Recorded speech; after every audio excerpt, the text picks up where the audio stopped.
जय श्री राधे। पूज्य श्री सद्गुरुदेव भगवान के चरणों में प्रणाम। गीता वाटिका की पत्र पुष्प। पूज्य श्री बंका जी पूज्य श्री पंडित श्री ज्ञा प्रसाद जी महाराज जी को पत्र लिखते हैं। कहते हैं, परम पूज्य पंडित जी, श्री चरणों में बालक का सादर प्रणाम। आपका पत्र मिला, पाकर मन आनंद से भर गया। आपने अपने पत्र में पूज्य बाबा के प्रति मेरी श्रद्धा की सराहना की, पर मेरी तो ऐसी धारणा है कि यदि तनिक श्रद्धा भी सच्ची होती तो मेरा जीवन क्या से क्या बन गया होता। किंतु एक बात है, जब आपके श्रीमुख से इस प्रकार के भावों की अभिव्यक्ति हुई है तो ऐसी आशा बंधती है कि अवश्य ही कभी न कभी यह स्थिति एक वास्तविकता होगी। वे दया में प्रभु आप जैसे निज जन की वाणी को सत्यता प्रदान करेंगे ही। मुझ निर्बल को आप जैसे संतों के वात्सल्य का बड़ा भरोसा है। आपके पत्र के मिलने के अगले दिन मैं बाबा के पास गया। प्रणाम करने के बाद निवेदन किया कि परम पूज्य श्री पंडित जी का पत्र गोवर्धन धाम से आया है। पहले आपका वह पत्र पढ़कर सुनाया जिसमें आपने उनके लिए प्रणाम लिखा था। प्रणाम सुनाने के बाद भूमि पर माथा टेककर आपकी ओर से मैंने प्रणाम किया। फिर वह पत्र पढ़कर सुना दिया जो आपने मेरे लिए लिखा था।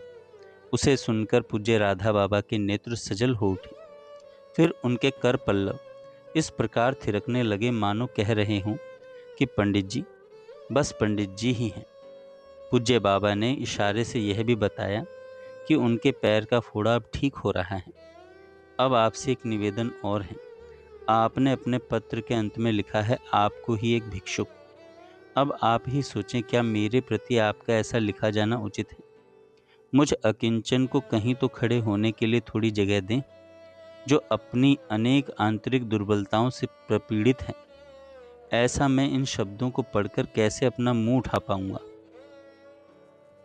अथवा आप सर्वसमर्थ अपने आशीर्वाद से मुझ दीनहीन को ऐसा धनी बना दें, दिव्य भाव का इतना बड़ा धनी बना दें कि मेरे अनंत जन्मों का कंगलापन सदा सर्वदा के लिए समाप्त हो जाए। यह तो मैं अपनी बहक में ही लिख गया, पर सच बात यह है कि आपके इन शब्दों को पढ़कर मुझ अकिंचन की आंखें झुक जाती हैं। आप मेरी रक्षा करें। भगवान श्री गिरिराज जी को साष्टांग प्रणाम। पत्र संख्या 9 में पूज्य बंका जी कहते हैं, परम पूज्य पंडित जी, श्री चरणों में बालक का साष्टांग प्रणाम।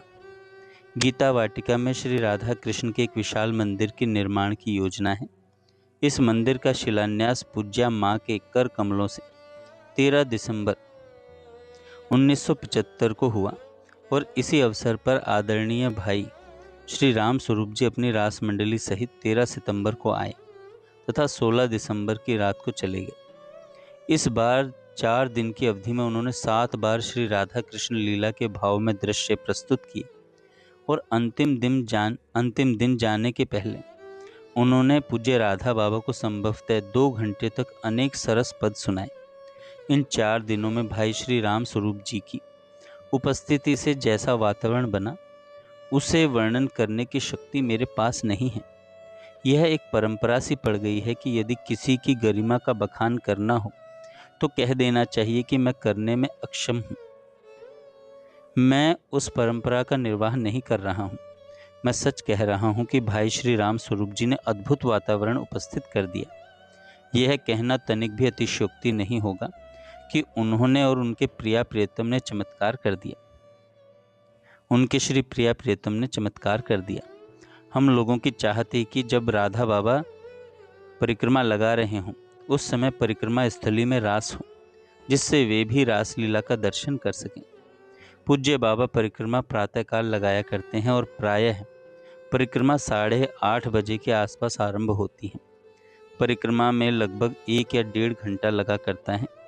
हम लोगों ने यही सोच रखा था कि पूज्य बाबा परिक्रमा देते रहेंगे, उस समय लीला भी होती रहेगी और सारी रासलीला 1.5-2 घंटे में पूरी कर दी जाएगी।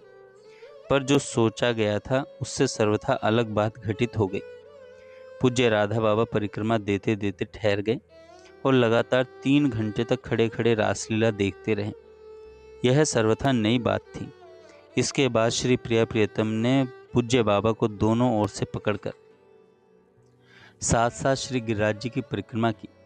यह तो बड़ा ही अद्भुत दृश्य था। सबके हृदय में भाव की लहरें तरंगित होने लग गईं। दूसरे दिन की रासलीला में प्रसंग के अनुसार प्रियतम श्री कृष्ण में श्री राधा विरह ऐसा उमड़ा और भावावेश इतना हुआ कि श्री ठाकुर जी बाबा को श्री राधा समझकर दौड़कर उनसे लिपट गए। बहुत देर तक बाबा से लिपटे खड़े रहे। उस आलिंगन का दृश्य बड़ा ही भावपूर्ण था। एक दिन होली लीला हुई। उस दिन श्री प्रिया प्रियतम ने बाबा को अबीर गुलाल से भर दिया और फूलों की पंखुड़ियों से ढक दिया। बाबा के चारों ओर की परिक्रमा स्थली रंग से रंगीन हो गई। भूमि पर फूल की पंखुड़ियों का अंबार लग गया। आदरणीय बाई सावित्री बाई फोगला जी बता रही थी कि विगत 50 वर्षों में बाबा ने होली नहीं खेली। निकट से निकट व्यक्ति को भी यह साहस नहीं था कि पूज्य बाबा को अबीर या गुलाल की एक बिंदी भी लगा दे। बाबा के नियमों की दृढ़ता को देखकर कोई ऐसा साहस ही नहीं कर सकता था। पर जो नहीं हो सकता था वह आज हो गया। श्री प्रिया प्रियतम के लीला रस का प्रवाह ऐसा प्रबल था कि होली लीला में अनहोनी हो गई। अंतिम दिन झूलन लीला थी। जब श्री प्रिया प्रियतम सर्वप्रथम झूलने के लिए पधारे तो उन्होंने बाबा से साथ झूलने के लिए अनुरोध किया। यह अनुरोध तो ऐसे कार्य के लिए हो रहा था जो सर्वथा असंभव था। वस्तुतः बाबा का झूलना एक असंभव कार्य ही है। उसी असंभव कार्य के लिए श्री प्रिया प्रियतम का अनुरोध चल रहा था। परिक्रमा स्थली पर बैठे हुए सारे वाटिकावासी बड़ी उत्सुकता से, बड़ी अधीरता से, बड़े चाव से, बड़े कौतूहल से देख रहे थे, अपितु निहार रहे थे इस अनुरोध को कि आज यह क्या हो रहा है। दर्शकों के मन में बड़ी चटपटी थी यह जानने के लिए कि इस अनुरोध का अंत किस रूप में होगा। लोगों को अपनी आंखों पर विश्वास नहीं हो रहा था कि आज ये नेत्र क्या देख रहे हैं। इधर तो बाबा मनोहार कर रहे हैं कि आप दोनों झूलिए, और उधर श्री प्रिया प्रियतम का अनुरोध चल रहा था। नहीं, उस अनुरोध को अब तो आग्रह कहना चाहिए। उनका आग्रह चल रहा था कि आप आज दोनों के साथ झूलें। सारे दर्शकों की आंखें विस्फारित हो गईं। सबकी दृष्टि झूले के निकट चल रहे मनोहार और आग्रह पर टिक गई। माइक पर खड़े हुए भाई राम स्वरूप जी जय जय बोल करके तथा इशारा कर करके मना कर रहे थे, पर श्री प्रिया प्रियतम का ध्यान उस ओर गया ही नहीं। उनका आग्रह चलता ही रहा। अंत में श्री प्रिया प्रियतम के आग्रह की जीत हुई। श्री प्रिया प्रियतम ने कल होली लीला के मध्य जिस समय बाबा पर अबीर गुलाल गिरा दिया था, उस समय के लिए यह कहा जा सकता है कि पूज्य बाबा तो चुपचाप खड़े लीला देख रहे थे। अतः श्री प्रिया प्रियतम ने जाकर अबीर गुलाल गिरा दिया। उसमें बाबा क्या कर सकते थे। पर सह झूलन के बारे में तो ऐसा नहीं ही कहा जा सकता। बाबा को अपनी स्वीकृति देनी पड़ी, तभी तो बाबा का श्री प्रिया प्रियतम के साथ झूलन हो सका। ज्यों ही बाबा श्री प्रिया प्रियतम के साथ झूले पर बैठे, सारा वायुमंडल जय जयकार के उल्लसित नाद से गूंजित हो उठा। श्री प्रिया प्रियतम के अत्यधिक भाव में, आग्रह के प्रवाह में आज बाबा के नियम की कठोरता बह गई।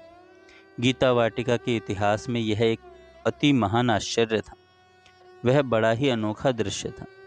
उस दृश्य की भव्यता को, वातावरण की दिव्यता को, प्रसंग की भावमयता को, अनुभूति की अलौकिकता को मैं प्रयास करके भी व्यक्त नहीं कर पा रहा हूँ।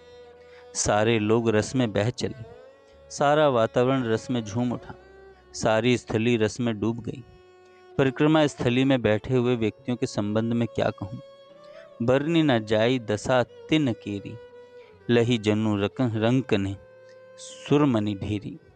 सर्वथा कल्पनातीत वस्तु आज प्रत्यक्ष थी।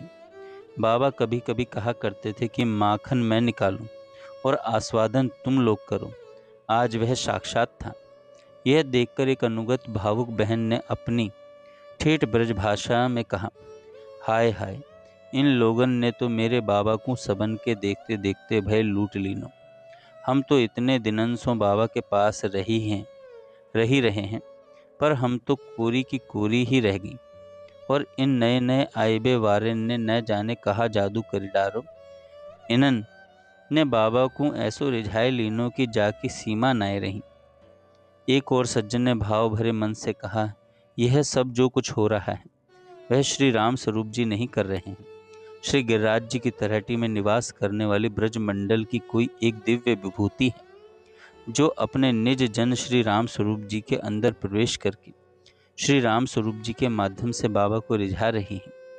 अन्यथा श्री राम स्वरूप जी के द्वारा अथवा उनकी रास मंडली के स्वरूपों के द्वारा क्या यह कभी संभव हो सकता है? यह आश्चर्य ही है कि ये लोग बाबा को और बाबा के साथ अन्य सबको रस में कहां से कहां बहा ले गए। यह सर्वांश में अनहोनी बात है। पूज्य पाद आपकी यह अव्यक्त लीला और फिर अव्यक्त होकर भी यह व्यक्त लीला कैसी रहस्यमयी और रसमयी है, इसे हम मंदमती क्या जाने क्या समझें। इतना लिख करके भी मन में बार बार आ रहा है कि मैं इस चतुर्दिवसीय आनंद प्रवाह का वर्णन नहीं कर पाया हूँ। इन आँखों ने जो देखा वह केवल अनुभव गम्य है। गिरा अनयन नयन बिन बानी। भगवान श्री गिरिराज जी को सादर साष्टांग प्रणाम। आपका बालक राधेश्याम बंका। जय श्री राधे।